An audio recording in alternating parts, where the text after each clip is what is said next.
born, then you cry, then 8 days later they get you drunk and cut the tip off your cock. By the time I turned 13, I had spent plenty of time staring at my dick, playing with it, and thinking about why anyone would even think about circumcising.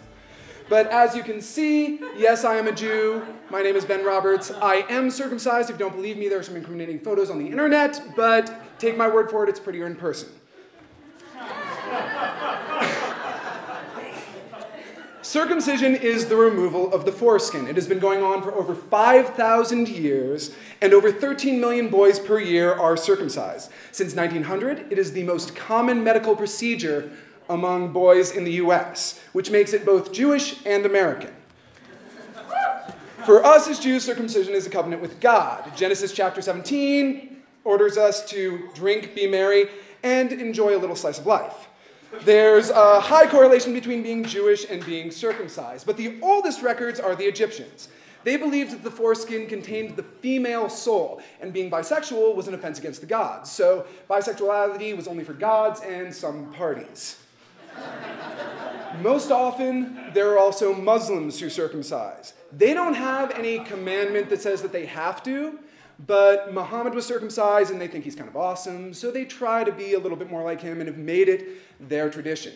Not the same as us, a little bit different. Other cultures, Fijians, Samoans, Aztecs, and Aborigines all circumcised as well. There was a period in the 60s where 80% of men in the US were getting circumcised. In Judaism, we circumcise in a Brit Milah. And that would be in Jewish Clue, where the moil does it in the temple with the ceremonial knife. But if you go to a hospital, you can get scissors, clamps, even circumcision pants. There's all sorts of different tools you can use. However, the best part of a bris isn't the tools or the partying, it's the drinking. At 8 days old, we're given a glass of wine as the ritual anesthetic, which makes it the youngest drinkers, even younger than the Irish. That's what I'm talking about. But all of this is perfunctory. The real question is, does circumcision have any purpose whatsoever besides tradition? Because obviously we're going to still do it since it's tradition. And when it comes to dick, it's kind of a loaded issue. Men are a little bit insecure, there are political issues, and there are plenty of rumors and myth. Anti-circumcision movement, or the pro-cock movement if you want to be PC, has actually put out comics arguing against it. So the problem is that there's a ton of disinformation. Circumcision doesn't shorten or lengthen the penis. It certainly doesn't make sex more or less enjoyable. That's our job. And the foreskin can contain up to half of the nerves in the penis, or half of the skin rather, but it's not a very sensitive portion. That's the glands in the frenum.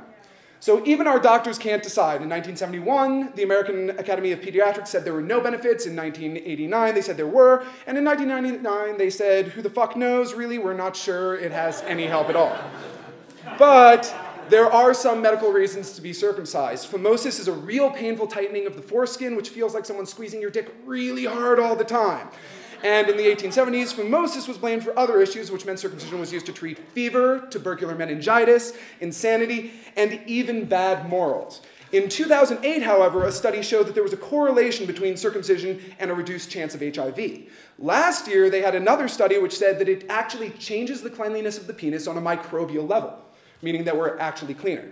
And cleaner is one of the 3 arguments for circumcision, the other 2 being the social norms, and 65% of American boys are circumcised, and tradition. The case against, however, is primarily a lack of evidence for it. It's also 1 in 5,000 operations are botched, which doesn't sound too nice, and the foreskin has been proven to have sexually active nerves. And then there are the conspiracy theories. See, if circumcision is normal, then the Jewish Illuminati must be controlling the world.